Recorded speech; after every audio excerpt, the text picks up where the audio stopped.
formation, il y en a au Mali, il y en a en Guinée, les deux ont déjà agi, et puis il y en a en Côte d'Ivoire aussi. Et je n'ai rien dit. Bien. Et nous allons partir dans un instant du côté de Paris.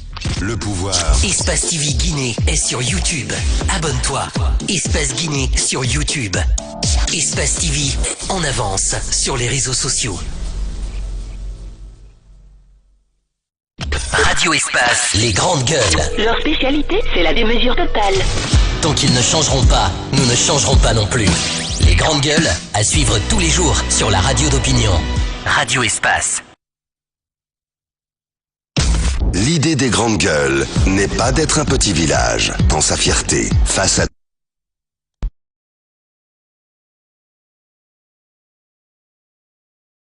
Tous les matins également sur Espace TV, mesdames et messieurs, avec nous en direct et en exclusivité évidemment, le président Kouyaté Lansana, président du PEDN. Monsieur le président, bonjour.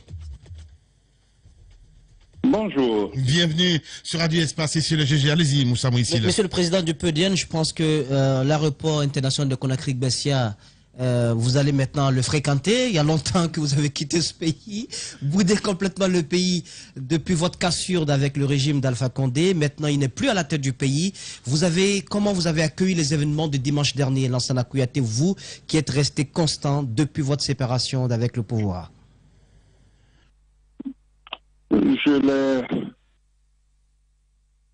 reçu avec beaucoup de soulagement.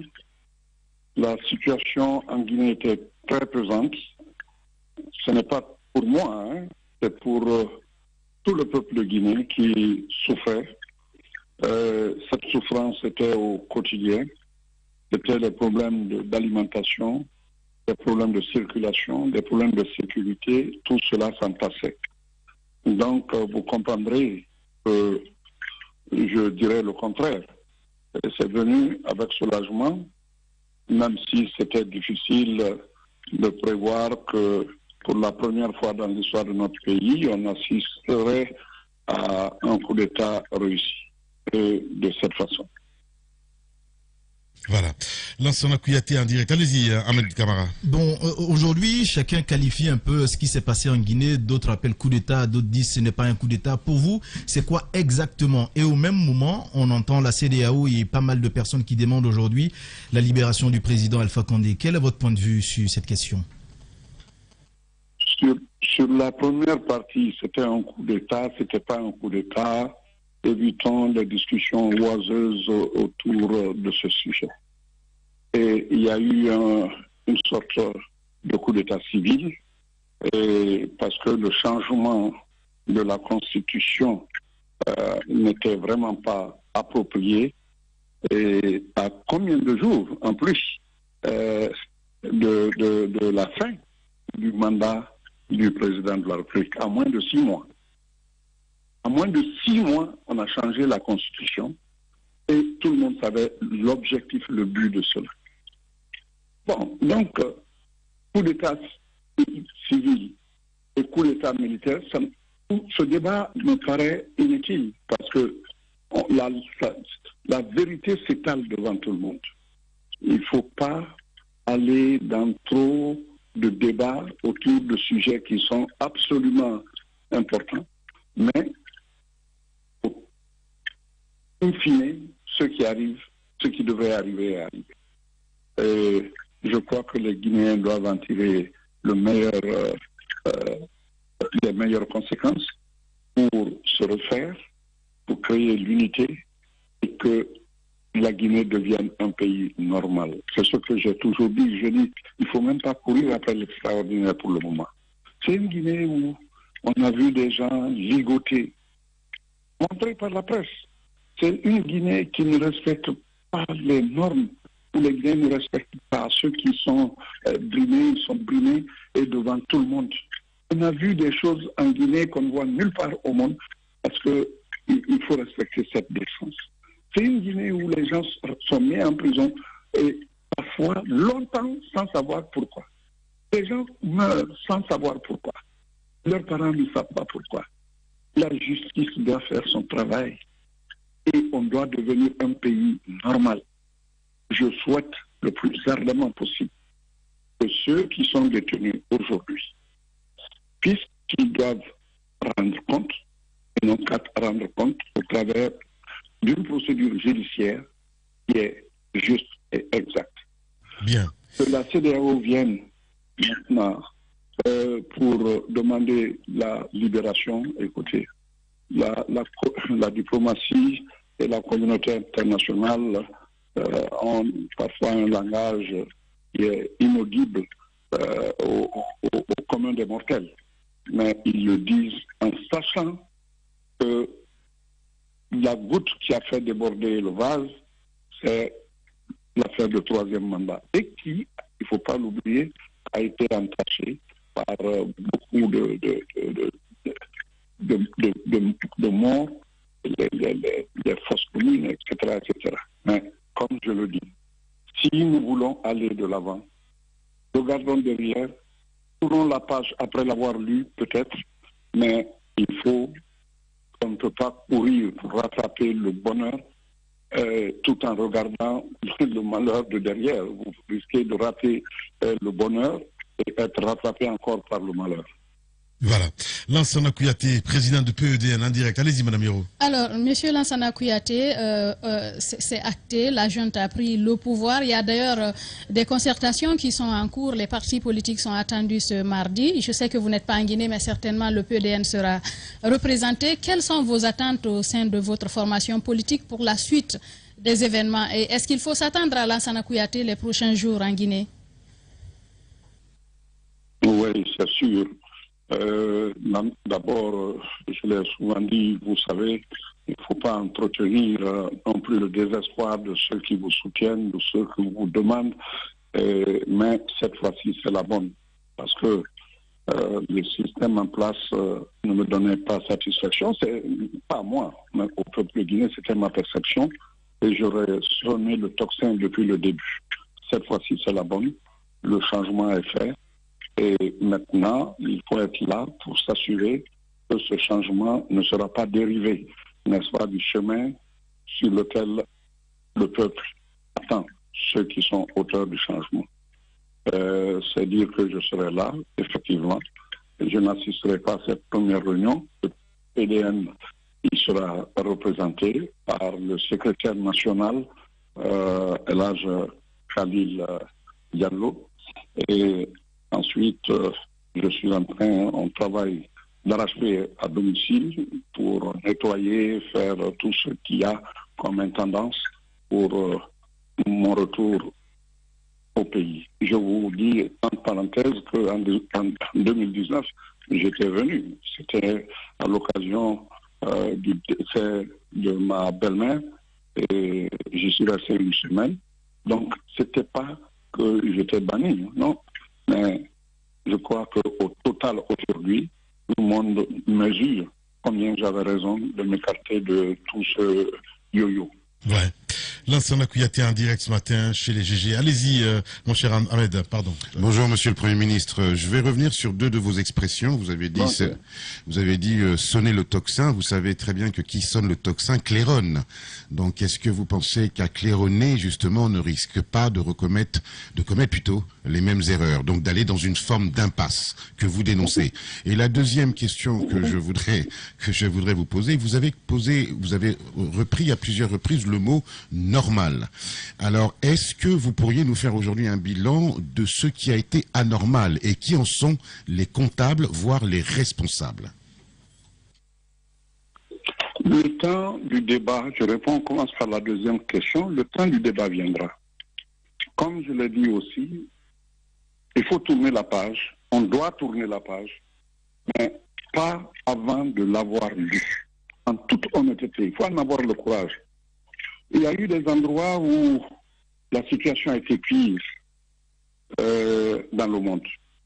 L'un des exemples, c'est l'apartheid. Et j'ai connu les deux principaux acteurs qui se sont rencontrés, notre regretté Nelson Mandela et Frédéric Leclerc. Je les ai rencontrés personnellement, ils ont procédé à des discussions devant moi.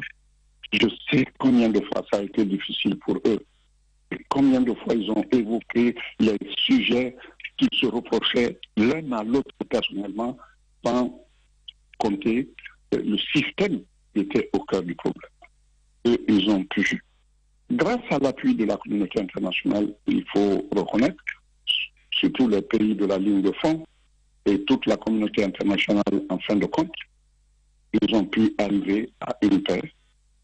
Et jusqu'aujourd'hui, il y a des récriminations qui continuent, mais je crois que c'est le résidu du passé qui continue. S'ils ont été capables de le faire, nous pouvons le faire. Il y a eu, comme vous l'avez dit, comme moi-même je l'ai dit, il y a eu beaucoup d'anormalité dans notre pays. Il faut prendre le temps de dire comme ça lors d'une interview, sera ou exagéré ou minimisé. Je ne veux ni l'un ni l'autre. C'est un débat qui doit se faire de façon nationale, avec esprit de responsabilité, et reconnaître tout ce qui a été fait de mauvais, faire l'inventaire et présenter les excuses les uns aux autres et en tirer toutes les conclusions qui peuvent aller du plus simple au plus complexe. Pourvu que les Guinéens se réapproprient un pays qui a donné l'exemple aux autres pays d'Afrique pour accéder à l'indépendance. Mais, comme le dit l'autre, une gloire fut-elle la plus grande, est toujours difficile à porter quand on est seul. Je crois qu'on l'oublie souvent. Tout le monde était content que nous entrions dans l'indépendance. Oui, moi je l'étais. Je n'avais que 8 ans. On est rentré dans l'indépendance, mais après, je me suis dit, ça sera difficile à porter à cause de la singularité. Les autres pays ont suivi. 2 ans après, à peine, on est rentré dans les années 60. C'était mieux. Mais déjà, on portait les stigmates de cette audace que nous avons eue, de ce courage qu'on a eu, que je salue. Mais après, on est passé par toutes les phases possibles. Il y a des choses qui ne sont pas encore dites. Et il y a eu déjà des écrits, y compris de Jean Lacouture, De Gaulle et 5 hommes, je crois, 5 hommes en Afrique. C'est un titre à peu près comme ça. Bien. Je ne me rappelle plus exactement, mais Jean Lacouture a suivi le général de Gaulle partout. Et ça, c'est la deuxième question. La première question, sonner le texte ne prenait pas au sens, n'est-ce pas, classique du terme. J'ai averti. J'ai dit au 100e jour de ce pouvoir, quand à Bruxelles, je crois que c'est France 24 ou Afrique 24, en tout cas, il m'a été demandé ce que je pense des 100 jours. J'ai répondu ceci. J'ai dit en 100 jours, c'est difficile d'évaluer une action. Les investissements, tout ça là ne vient pas en 100 jours. J'ai dit, mais à partir de 100 jours, puisque vous, la presse, vous nous l'avez imposé, l'évaluation de 100 jours, alors que je trouve ça d'ailleurs trop court, mais puisque vous nous l'imposez, tout le monde parle maintenant de 100 jours, on demande ce qui a été fait. Je dis, on ne peut pas dire si quelque chose a été fait. Mais ce qu'on peut dire à présent, à partir du langage, à partir des repères, on peut savoir qu'on va vers la mauvaise direction. Et le bilan donc des 100 jours est globalement négatif. C'est ce que j'ai dit. Bien. Et je crois que tout le monde a vu comment ça s'est passé. C'est pas pour... Je ne suis pas en quête de reconnaissance qu'il a prévu. Je ne suis pas un devin, je ne suis pas un magicien. Je fais passer, n'est-ce pas, à l'esprit ce que me donne la réalité. Voilà tout. Alors, Monsieur le Président, deux petites questions. D'abord, l'appréciation que vous faites de votre propre choix. Parce que de rester au pays et continuer à vous battre contre ce régime qui s'était engagé à s'offrir un 3e mandat, vous avez pris vos distances. Quelle appréciation vous faites aujourd'hui de ce choix que vous avez fait? Et l'autre question que je joins à celle-là, vous avez observé la transition de 2009-2010 qui nous a conduit justement à cette présidentielle qui a mis Alpha Condé au pouvoir. Quelles sont les erreurs que vous, politiques, reconnaissez avoir commises à l'époque qu'il ne faudrait pas répéter cette fois-ci? Pour la première question, mon appréciation de mon éloignement, c'est une appréciation de sagesse. J'ai beaucoup subi. On a monté trop de cabales. Et d'ailleurs, les deux questions reviennent au même. J'avoue que c'était à la fois par le pouvoir en place. Je ne rentrerai pas dans le détail parce que je ne veux pas encore qu'on se trouve... Il faut tirer les leçons de tout ça, très calmement. Mais on est à 9 jours aujourd'hui de ce renversement de situation. Ce n'est pas le moment, n'est-ce pas, d'inquiéter. Mais je sais ce que j'ai vécu personnellement. Je peux le dire, et vous, certains d'entre vous, vous vous rappelez, le jour où on a dit de marcher, d'aller au palais du peuple, l'État a opposé un non catégorique. Alors que ce n'était pas pour rien. C'était chaque fois qu'on passait par Bambeto pour aller au stade où on nous confinait, il y avait des morts. On s'est dit, il faut abandonner ça. Il y aura des morts. Ces gens-là ont des familles qui vont les pleurer. Nous-mêmes, nous allons les pleurer. Ce sont nos militants. Donc on a décidé, l'opposition, je veux dire, le collectif de l'opposition, d'aller au palais du peuple. Ce jour-là, je fus le seul à braver tout pour aller là-bas. Mes voitures ont été brûlées, mes gens ont été blessés et tout le reste. Ensuite, à domicile, le jour où on devait faire une marche, toute l'opposition, il y avait plus d'une centaine de personnes chez moi ce jour-là parce qu'on devait prendre le départ de chez nous. On a tiré à boulet rouge sur ma voiture. Heureusement que j'avais eu la présence d'esprit de solliciter de mes deux collègues, le Premier ministre Selou, le Premier ministre Syria, j'ai dit, quittez d'abord vos véhicules 4x4, venez. C'était pour la première fois qu'on me voyait rentrer dans une voiture blindée. Ce jour-là, c'était une Mercedes. Et là-bas encore, on a tout fait pour réparer, j'ai dit, ça ne sera pas réparé. C'est pour l'histoire de la Guinée. On est tous venus là-dedans. C'était parce que j'avais un pressentiment. Je ne savais rien, mais j'avais un pressentiment. Et nous étions à Tora là-dedans. On a tiré à boulet rouge sur nous. L'ONU a envoyé une mission à partir de Genève.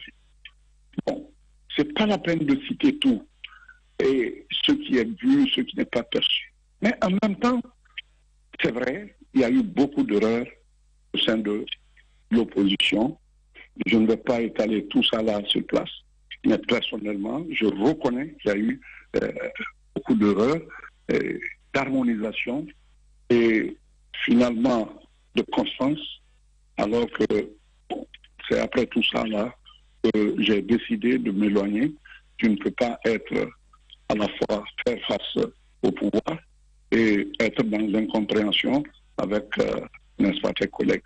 Voilà, c'est ça la vérité résumée, mais je crois que tout cela mérite d'être revu par l'opposition et ça se fera parce que c'est, comme on le dit banalement dans nos langues, un seul doigt ne peut pas soulever un caillou.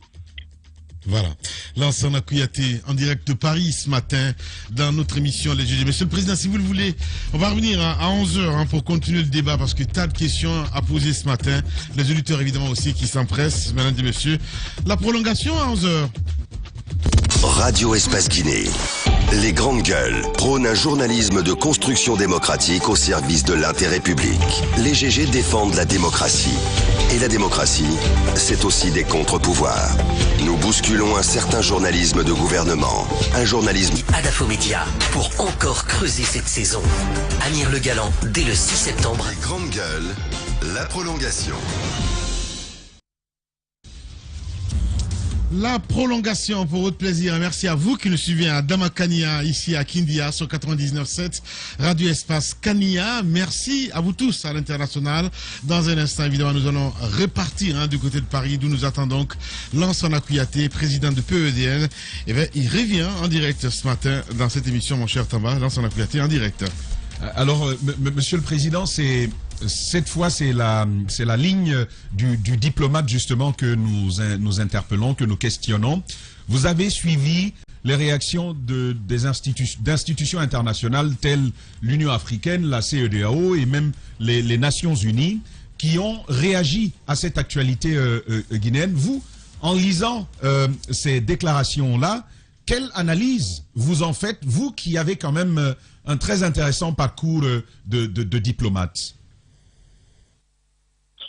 Oui, je crois que beaucoup ne savent pas que le débat entre coup d'État légal ou coup d'État illégal à condamner, c'est un débat qui est venu après la fin de la guerre froide, qu'on en pensait à l'époque. Et il y a eu deux écoles de pensée. La première école, c'était ceux qui disaient il y a des coups d'État qui ne doivent pas être condamnés parce que simplement ce sont des élus du peuple dans les conditions normales qui sont à l'origine de tout ce qu'il y a comme déviation et pour amener en fin de compte face aux difficultés des populations politiques, judiciaires, de vie courante, économique. Et c'est ce qui amène les auteurs de coups d'État à le faire. Donc, on ne doit pas les condamner. C'était la première école de pensée. La deuxième école de pensée était ceux qui disaient si on reconnaît des coups d'État au plan international, d'autres coups d'État se feront contre des présidents qui opèrent, n'est-ce pas, non pas dans le vice, mais dans la vertu. Donc ce débat a duré 4 ans. On s'est promené partout dans le monde. Je crois que l'une des dernières réunions, c'était au Nigeria. Après être passé par le Canada, les États-Unis, la France, on est allé partout. Et en fin de compte, ce qui a été adopté, quelle que soit la nature, justifié ou pas, condamnons les coups d'État militaires. Toutes les organisations, CEDEAO, Union africaine, IGAD, SADC, la francophonie, et les Nations Unies ont décidé qu'on doit les condamner. Et il y en a qui vont plus loin. Ce n'est pas seulement la suspension, n'est-ce pas, du pays aux instances. Il y a aussi le fait que, et on impose même des sanctions réelles. C'est ce qui est arrivé au Mali. Mais imposer des sanctions en faisant un blocus commercial sur le pays, ça ne fait que souffrir les peuples, on le sait. Donc, c'est d'abord dicté par l'accord international qui est arrivé après 4 ans de débat. Il faut que tout le monde le sache. Certains coups se sont passés en Afrique en suivant des modalités pour éviter que le pays ne soit sanctionné. Je ne rentrerai pas dans tous les détails, mais ce qui s'est passé au Zimbabwe, c'était un coup d'État. Et l'armée devrait intervenir, mais qui a trouvé la sagesse de leur dire non, contourner de cette façon, il n'a qu'à démissionner, etc., etc. Bon, cela a été fait et ça n'a pas été perçu comme un coup d'État. Je vous dis tout ça là pour vous dire la réalité de la communauté internationale. Donc, c'est pour répondre à cet accord qui a fait transpirer tous les diplomates du monde, mais maintenant il faut l'appliquer. Donc, pour moi, ce qui est important, c'est ce que pense le peuple. Ouais. En adéquation avec une certaine compréhension de la communauté internationale. La CEDEAO, malgré tout ce qu'ils ont fait au Mali, ils n'ont pas appliqué les sanctions qui devaient accompagner la suspension. Mais la suspension est automatique. Dès que ça arrive, c'est automatique. Ça veut dire que c'est aussi une méthode de mettre la pression pour que ceux qui sont venus au pouvoir de cette façon passent vite la transition. C'est parti. Ça s'est vu en Côte d'Ivoire. Je l'ai dit au général Gay, j'étais là-bas comme représentant spécial de la francophonie, et non, d'ailleurs d'abord de la CEDEAO, et je le lui ai dit. J'ai dit, entendez-vous et quittez rapidement. Parce qu'il y a d'autres, il y a beaucoup plus encore de situations qui ne n'apparaissent pas au grand jour. Je ne veux pas m'aventurer dans ça aujourd'hui parce que ça va donner des réflexes à certains, ce que je ne souhaite pas. Voilà. Lansana Kouyaté, président du PEDN. Monsieur le président du PEDN, mais qu'est-ce qui peut être fait de façon structurelle au niveau du mécanisme de fonctionnement de nos institutions sous-régionales, notamment la CEDEAO, pour qu'il y ait beaucoup plus, je dirais, de réflexion autour des coups d'État constitutionnels, qu'on puisse mieux les prévenir, mieux les condamner, que des coups d'État guillemets salvateurs, tels que ceux que la Guinée a subis le dimanche dernier. C'est la première question. La deuxième, que dire des crimes économiques? Parce qu'on parle de crimes de sang, mais la Guinée aussi est victime d'un énorme de crimes économiques. Il veut répondre allez-y. Une par une. Voilà. Allez-y. Voilà. Attendez que je réponde à la première question parce que je ne porte pas.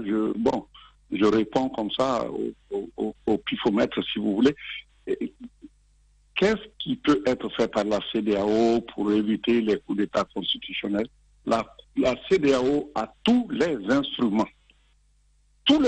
pour ça. Le mécanisme de prévention, de gestion des conflits et de démocratie, j'étais à la CEDEAO à l'époque, notre équipe a mis une équipe de juristes, de constitutionnalistes les plus chevronnés d'Afrique, surtout d'Afrique de l'Ouest, qui ont travaillé sur un texte qui a été adopté à Dakar. Quand ça a été adopté, les Occidentaux ont dit que c'était l'une des meilleures constitutions du monde.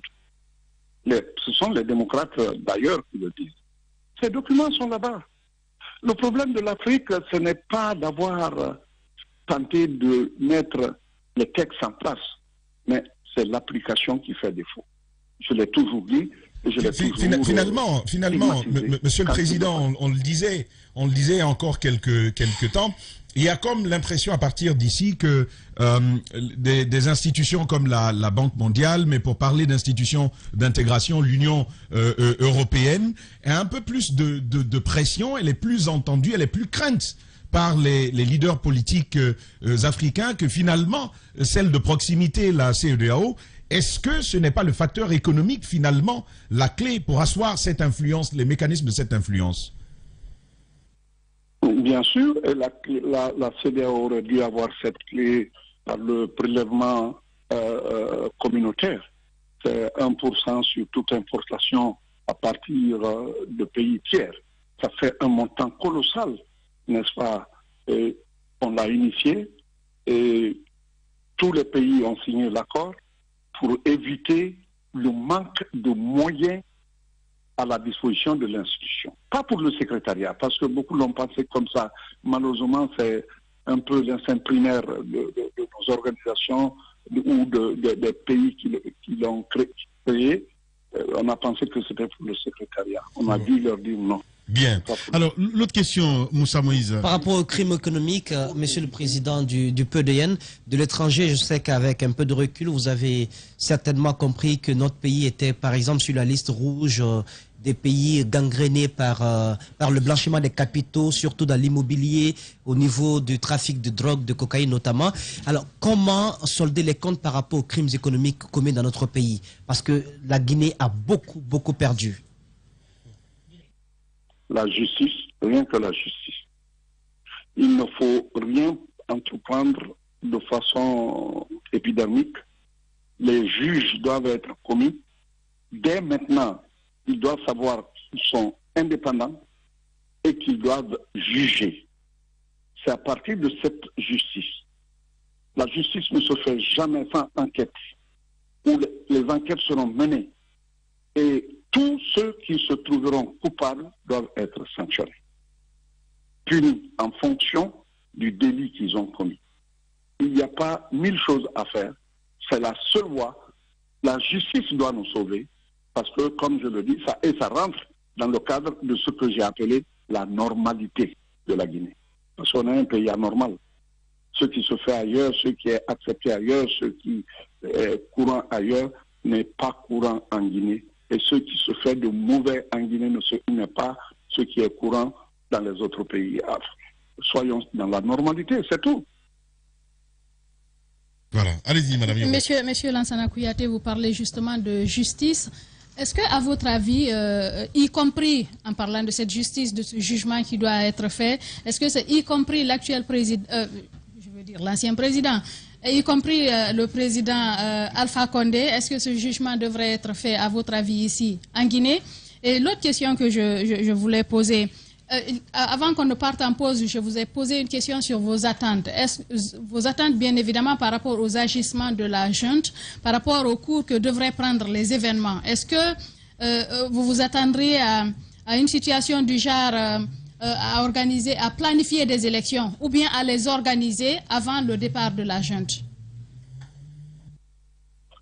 La première question, mes attentes, c'est justement que la junte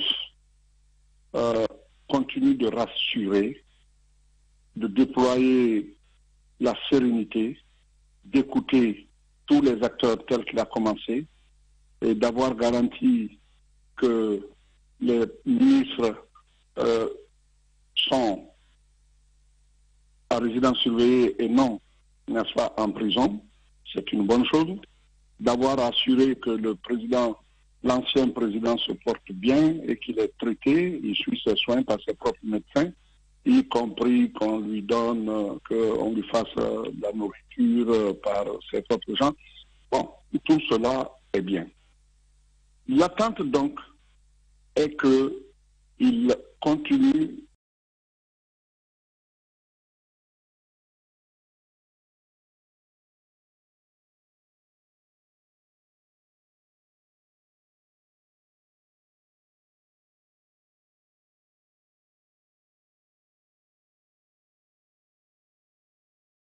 par des gens qui sont très raisonnables et qui voient comment un pays normal doit être dirigé. Mais j'ai dit sur d'autres chaînes qu'il faut qu'ils sachent que la déclaration solennelle du colonel de Mouya, il a dit une petite phrase là-dedans. Nous devons répondre à l'appel du peuple. Alors le peuple prend ça comme un serment de la part du CNRD. Il ne faut jamais qu'il l'oublie et je crois que de cette façon, on ira, l'attente n'aura pas été vaine. Pour ce qui concerne la justice, il s'agit de tout Guinéen. De tout Guinéen. Je sais que pour le jugement d'un président, il faut la haute cour de justice. Mais toutes les institutions judiciaires ont été créées sauf cette haute cour de justice. Et à qui la faute? C'est au président qui devait créer. Il n'y avait pas de cour constitutionnelle avant. Il y avait une cour suprême. Et après, on a créé la cour constitutionnelle. Ce qui manque à l'artifice, c'est la haute cour de justice qui n'a pas été créée. Il n'est plus président. Il est ancien président. Donc, il doit rendre compte, comme tout autre Guinéen, dans le domaine économique, dans le domaine sécuritaire, dans le domaine politique. Et d'ailleurs, je vous le dis, c'est inscrit au cœur du projet de société, du projet de la CEDEAO. Et le président de la République est élu. Dans le style gaulien, que le président ne se présente pas devant l'Assemblée, je crois que ce n'est pas normal. Le Premier ministre va pour des questions courantes, mais pour les questions autour de l'unité de la nation, autour de la sécurité de la nation, autour de l'état de la justice de la nation, le président doit venir à l'Assemblée rendre compte. Ça fait partie de notre programme à nous. Les gens qui disent c'est un peu trop tout bas, il n'y a rien de tout bas. La question sur les... Monsieur Kouyaté, la question sur jusqu'où devrait aller la junte, je ne suis pas totalement satisfaite. Je ne sais pas ce que vous en dites réellement. Parce que pour éviter ce qu'on a vécu ici en 2010, notamment en laissant le président civil qui vient, par exemple, organiser lui-même les élections, on a vécu ce qu'on a vécu. On a par exemple eu des élections communales ici qui n'ont jamais été parachevées. Et puis le dernier référendum avec pratiquement. Est-ce que vous pensez que la junte, dans une certaine neutralité, devrait rester là superviser des élections, par exemple des élections générales? Pourquoi ne pas faire un cumul? Est-ce qu'on pourrait aller dans ce sens ou bien qu'est-ce que vous en pensez? Je pense que les corps qui sont constitués à l'heure actuelle et qui doivent être consultés, en tout cas je sais ce que j'ai donné comme message à celui qui doit me représenter, et je sais que chaque parti doit pouvoir dire ce qu'elle pense, mais au total, ce n'est pas un blanc-seing à la junte. On doit circonscrire, aller étape par étape. Ce qui m'importe moi, et vous savez que ce n'est pas une position nouvelle, en 2010, le PDN fut le seul parti à avoir dit « pressons-nous lentement » et il n'y a pas d'élection, il y a un processus électoral. Les séquences s'emboîtent les unes dans les autres. Quand on quitte, c'est comme si on disait qu'en quittant Conakry, à 7 heures, on serait à Kankan ou à Sigiri à 8 heures. À 8 heures. 1 heure, sans tenir compte de l'étape Conakry-Koya, Koya-Kilia, Mamou Dabola, Dabola Kousa Kankan, Kankan Sigiri, je dis on finira dans le ravin. Ouais. Préparons ces élections. Sans quoi on va avoir n'importe qui à la tête de l'État. Je l'ai dit, beaucoup ont dit le PDN est nouveau, c'est pourquoi ça n'avait rien à voir. Je me détache de Non, mais l'histoire vous donne raison à la fin du compte, monsieur le Président. Moi, je le dis à chaque fois. Les politiciens guinéens font une fixette. L'histoire vous donne. L'histoire vous donne. Pourquoi le prendre? Justement. Beaucoup ne savent pas. Il faut savoir pourquoi on le fait. Ouais. C'est la raison pour laquelle je réponds très calmement à vous en disant qu'il faut attendre que ces gens-là soient reçus et que ce qui doit être dit, la junte nous a déjà donné, je crois, une certaine sérénité là-dessus. C'est pourquoi il faut leur dire la vérité. Rien que la vérité. J'ai dit la vérité à l'équipe d'alors.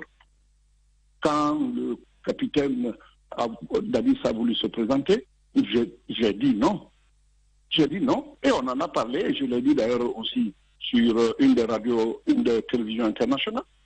Quand il m'a demandé, mais on m'a dit que vous avez dit ça. J'ai dit oui, je l'ai dit. Parce que non seulement vous-même vous l'avez dit, mais ce que vous avez dit était vrai. Vous ne devrez pas vous présenter.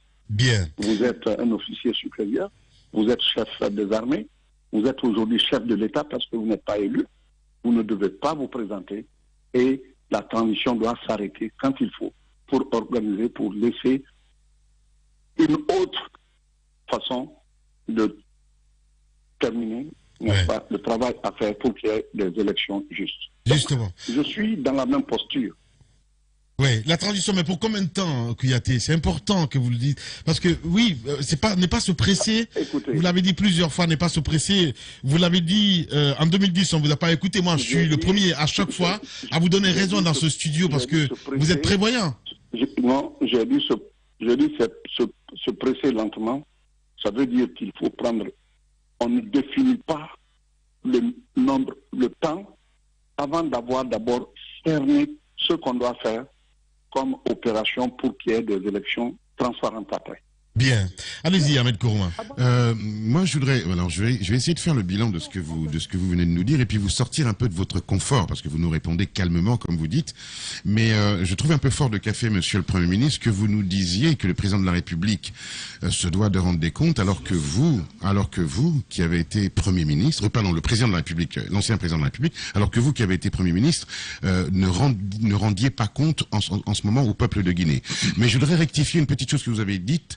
Vous avez parlé de l'esprit gaulien. Or, dans l'esprit gaulien, dans l'esprit de la Ve République, monsieur le Premier ministre, le président de l'Assemblée, le président de la République ne se présente pas justement devant les députés. C'est le Premier ministre qui se présente devant les députés pour parler de la politique générale. Et puis, pour finir, j'ai une question. Vous avez parlé de 2 écoles tout à l'heure, les années 70, et vous avez, enfin diplomate que vous êtes, vous avez tout à fait raison, les années 70, il y avait 2 écoles. Mais moi, je voudrais parler de l'école des années 80, c'est-à-dire l'école de la Baule, où on a subi le diktat de François Mitterrand qui a imposé à l'Afrique une forme de démocratisation de façade. Alors ma question est la suivante. Depuis les années 80, et vous qui êtes un dinosaure de la vie politique guinéenne, n'avez-vous pas l'impression que nos hommes politiques en général, africains et guinéens en particulier, sont des pantins un peu désarticulés qui feraient uniquement de la figuration face à un Occident extrêmement puissant et qui dicte l'agenda, le calendrier électoral. Je finis, Monsieur le Premier ministre. Je n'ai pas entendu la troisième partie. D'accord. Je disais simplement que vous avez donné un cours de diplomatie en parlant des deux écoles et je vous l'accorde.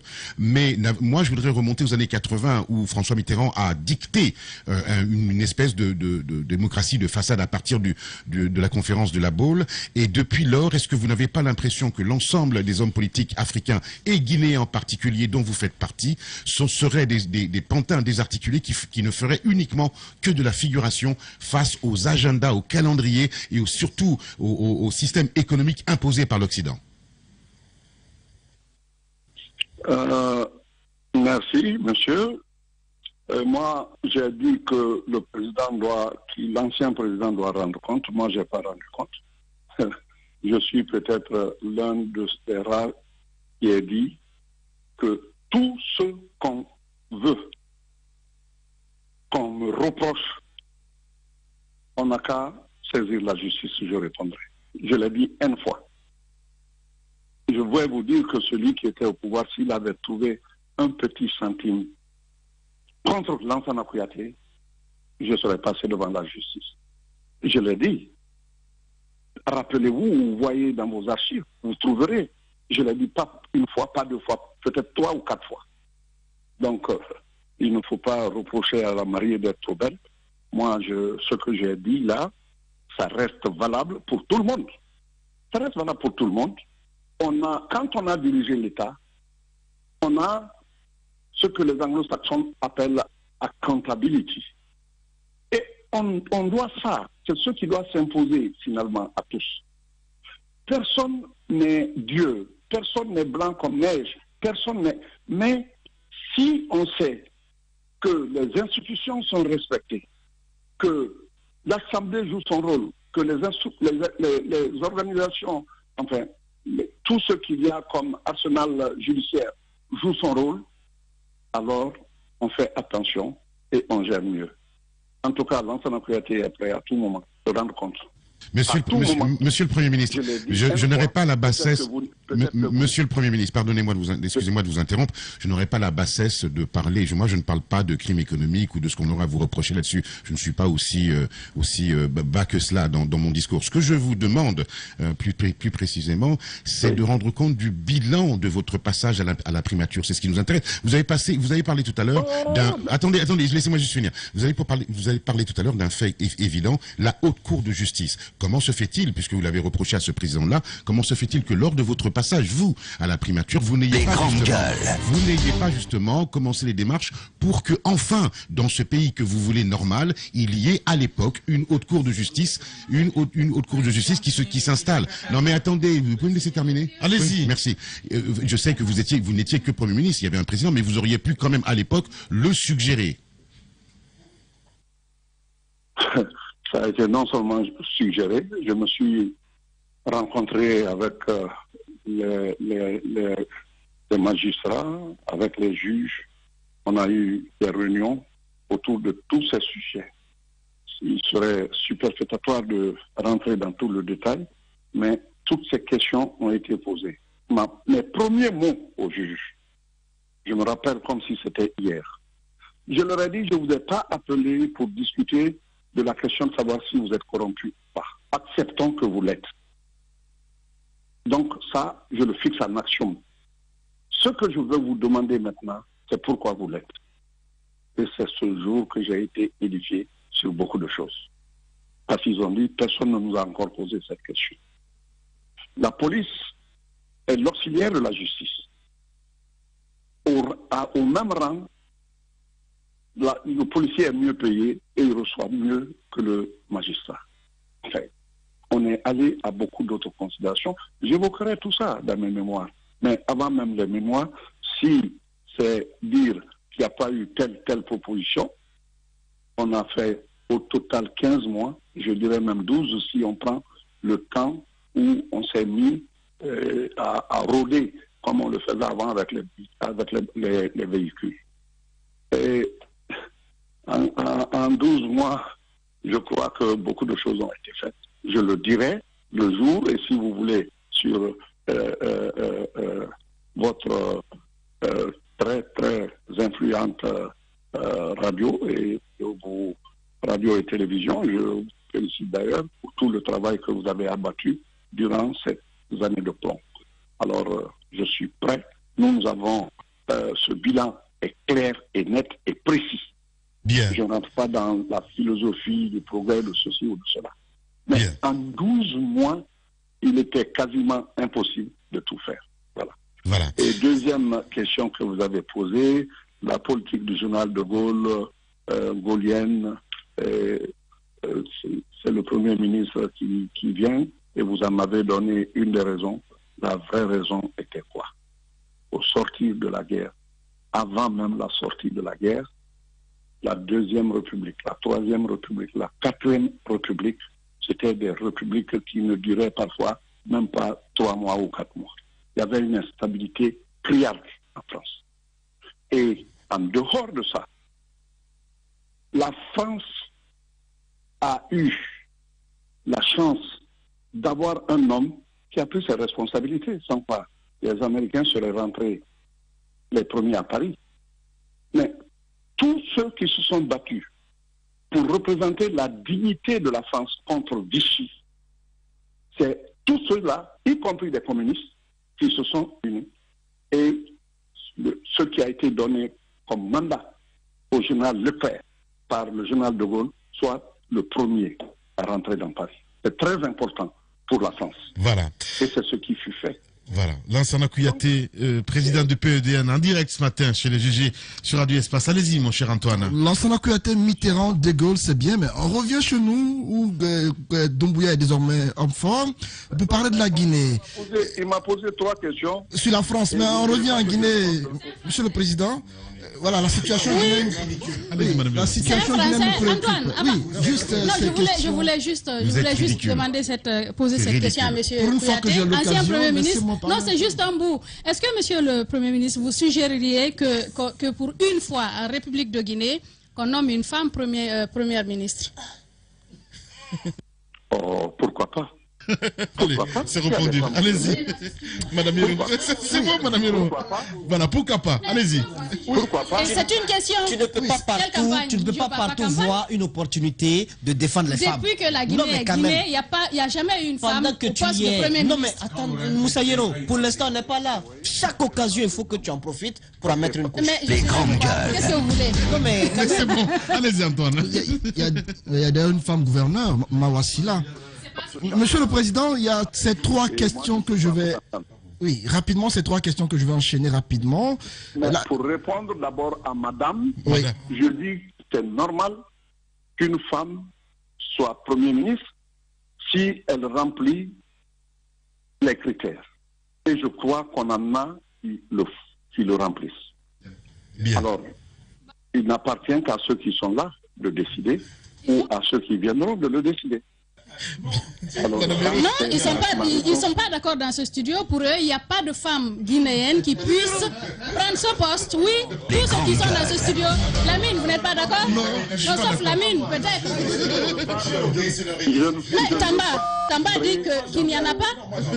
C'est pas possible. Non, je vais dire ce que j'ai dit. Vous allez provoquer les femmes ce matin. J'ai dit que c'est très très chaud. Dès qu'on aura notre président démocratiquement élu, il va nous donner un Premier ministre femme. Bien, allez, mais on va s'écouter les gars, on va s'écouter, allez-y. Un journaliste de espace, je n'en suis pas un. Vos contradictions internes, vos débats internes, je crois que ça prend la forme de la démocratie à l'intérieur de votre maison. Évidemment, Évidemment, c'est tant mieux, hein, c'est la démocratie à espace. Allez-y. Oui, M. Kouyaté, la première question, c'est ce discours prononcé par Doumbouya au lendemain de la prise du pouvoir, ou même le même jour à la RTG. Il a dit que la Constitution était désormais dissoute et qu'il fallait réécrire une autre avec toute la Guinée. Est-ce que vous êtes pour une nouvelle Constitution en mettant de côté celle de 2010 et celle de 2020, ou est-ce que vous voulez qu'on ramène la Constitution de 2010?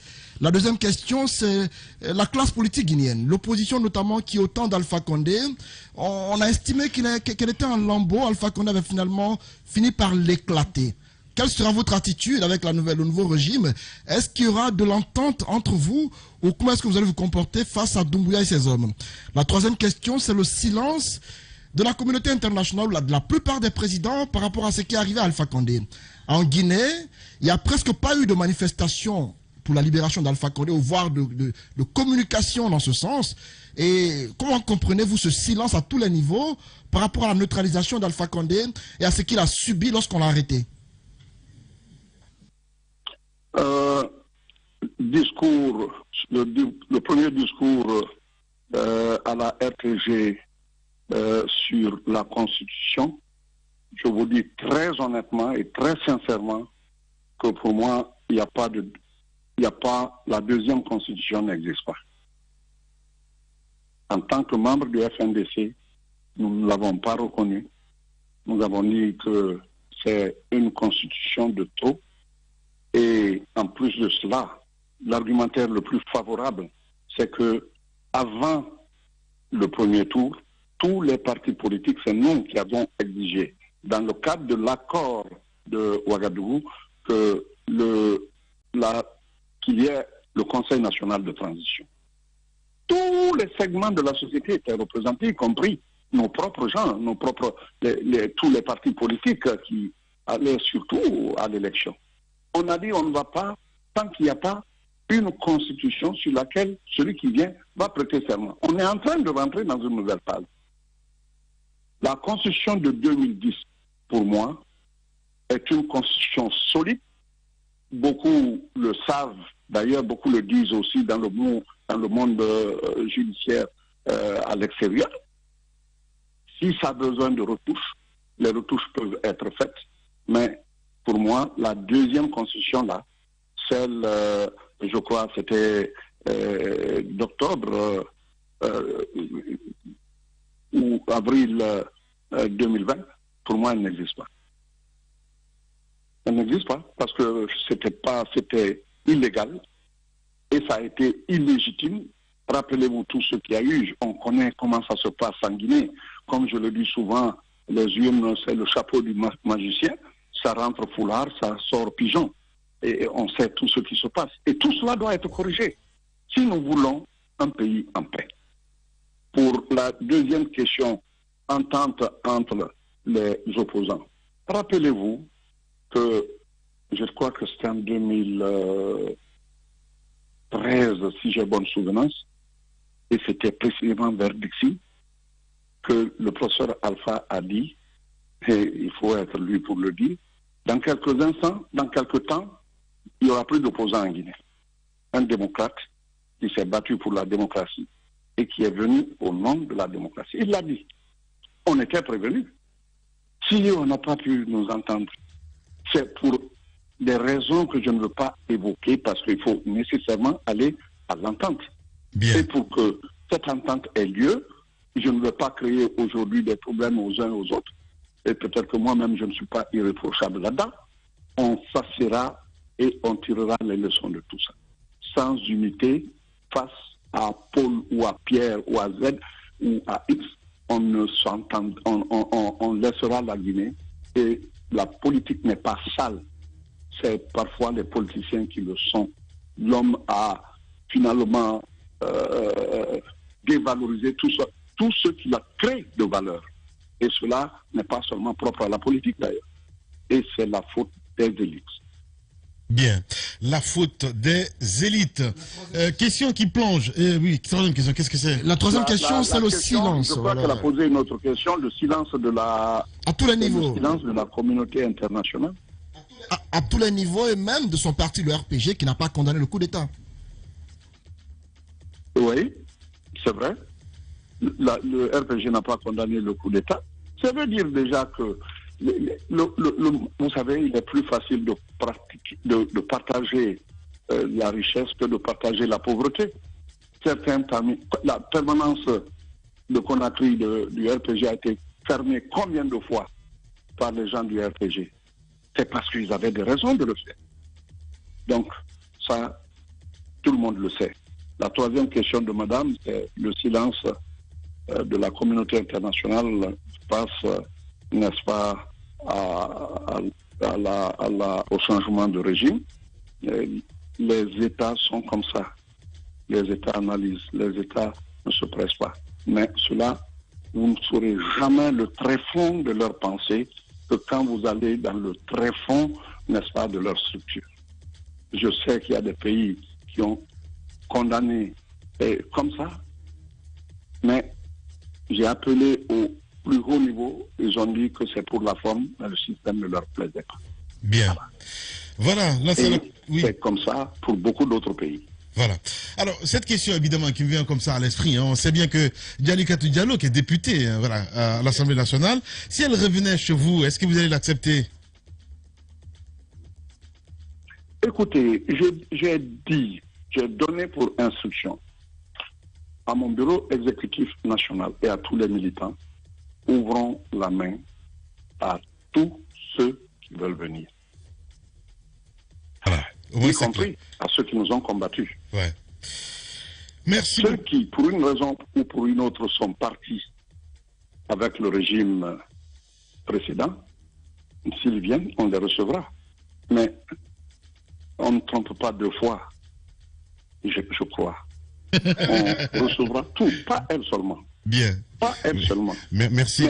Tous ceux qui partent. Quand vous partez une fois, la deuxième fois, quand vous revenez, vous êtes reçu sous surveillance, vous le savez, et en plus, vous n'aurez jamais la même considération ni la même position que les autres. Mais avant tout ça, là d'abord, ils n'ont qu'à passer par le tamis de la justice. Parce qu'ils sont tous là justiciables maintenant. Monsieur le Premier ministre, merci d'abord de nous avoir rassurés, parce qu'effectivement, quand vous parlez du tamis de la justice, vous êtes très imagé, et j'espère bien effectivement qu'ils seront sous vos radars et sous surveillance. J'ai une dernière question à vous poser. Est-ce que vous pensez que cette junte militaire, en fait, tout l'enthousiasme qu'il y a autour actuellement, est dû à l'approbation du coup de force de la junte militaire, ou plutôt est dû à un ras-le-bol qui s'était installé dans le pays d'un système, du système Alpha Condé?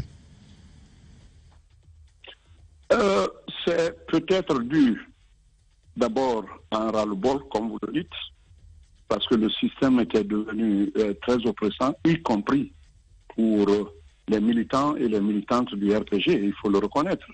On savait ce qui se passait. Par exemple, aux dernières élections, pour son troisième mandat, tout ce qui avait été distribué et donné gratuitement à des gens du RPG, beaucoup ont été retirés dès qu'il a été élu. Et ce sont des pratiques internes à eux. Je ne veux pas continuer à parler de ça. Mais honnêtement, c'est à la fois ce qui s'exprime aujourd'hui, c'est le soutien d'abord à ce qui s'est passé parce que c'était inattendu. Ce qui s'est passé aujourd'hui, c'est la façon dont ceux qui étaient au pouvoir sont traités. Ce qui est retenu aujourd'hui, c'est même, je dirais, inédit en Guinée. Et tous ces gens-là auraient été, en d'autres temps, ligotés, humiliés. La junte ne l'a pas fait. Et c'est à leur crédit. Mais non plus, il ne faut pas tomber dans le laxisme. C'est pourquoi je parle de tamis de la justice. Voilà. Ça, c'est incontournable. Il faut que la confiance soit redonnée tout de suite à nos magistrats, à nos juges. Ouais. Pour qu'ils fassent le travail qu'ils doivent faire. Voilà. La présomption d'innocence existe. Je crois que ça a été une merveilleuse création par les juristes. Mais, comme vous le dites, on dit bien en termes latinisés, dura lex sed lex. La loi est dure, mais c'est la loi. C'est du latin. Mais ça s'applique à tout État qui se veut respecté et qui se veut respectable, qui œuvrent pour la prospérité pour tous. Voilà. Cette fois-ci, dans le vrai sens, la prospérité pour tous. En parlant justement, Kassori, vous l'avez eu au téléphone ou pas du tout? Non, pas du tout. Bon. Ces jours-ci? Oui, ces jours-ci, depuis le coup. Depuis le coup, non. Non. Je ne l'ai pas eu au téléphone, je n'ai pas essayé. Bien. Eh bien oui. À ce point? À ce point, parce que je venais de lui envoyer un mot, un message de condoléances, parce que la mort de sa fille m'a profondément touché. On n'a aucune raison, on n'a pas d'opposition animale. Je dirais mieux. Avant qu'il n'aille, quand il a demandé mon avis sur la Première ministre, il sait les conseils que je lui ai donnés, ou les vérités plutôt que je lui ai dites. Donc, ce n'est pas pour une raison quelconque. Alors, vous les journalistes, vous aimez souvent les suppositions aussi, hein, il faut qu'on le dise. Mais ici, il n'y a rien à supposer. Je lui ai envoyé un message de condoléances et il a répondu à ce message de condoléances en me remerciant. Bien. Ça, c'était après qu'ils aient été renversés. Voilà, je comprends. Merci beaucoup en tout cas, Monsieur le Président, d'avoir accepté notre invitation ce matin chez les GG sur Radio Espace Guinée. Merci beaucoup, Lansana Kouyaté. Un message peut-être pour les militants à l'écoute de la radio? Les militants du PDN, je voudrais vous remercier, vous féliciter pour votre endurance, pour votre résilience. Il y en a beaucoup qui ont été brimés. Il y en a qui sont partis finalement à cause de ces brimades. Vous qui êtes restés intacts et vous qui êtes aujourd'hui remobilisés, je le sais, puisque chaque jour je m'adresse à des groupes organisés au sein de toutes les 4 régions naturelles. Je vous le jure. Et je voudrais vous dire un grand merci. Restez mobilisés dans quelque temps, quand on aura fini de faire le toilettage, n'est-ce pas, de ma demeure à Conakry. Je viendrai et nous aurons le temps de célébrer, n'est-ce pas, ensemble, avec de nouveaux qui sont arrivés. Et nous tendons la main à tout le monde, y compris à vous là-bas dans le studio. Venez tous pour bâtir une Guinée nouvelle. Waouh, la drague en live. Merci beaucoup en tout cas, M. Kouyaté, d'avoir accepté notre invitation ce matin, mesdames et messieurs. C'est comme ça qu'on se quitte hein, pour le numéro d'aujourd'hui. Demain, si tout va bien, Sekouba Konaté prendra la parole évidemment sur Radio Espace. Amadou Sow était là à la réalisation. Grand merci à Kamine Kondé à la régie, à Mafata Sano, Alassane Diallo, l'homme de nuit, Mamoudou, toute l'équipe de ce côté. Dans un instant sur Radio Espace, à midi, vous avez rendez-vous évidemment avec l'équipe d'Antoine. Derrière, c'est à Ndire que vous allez retrouver avec l'émission Football Factory et sur Espace TV le 19h45 avec l'équipe de Jacques Lewaleno. Et oui, je dis bien Jacques Lewaleno. Prenez soin de vous. À demain. Au revoir.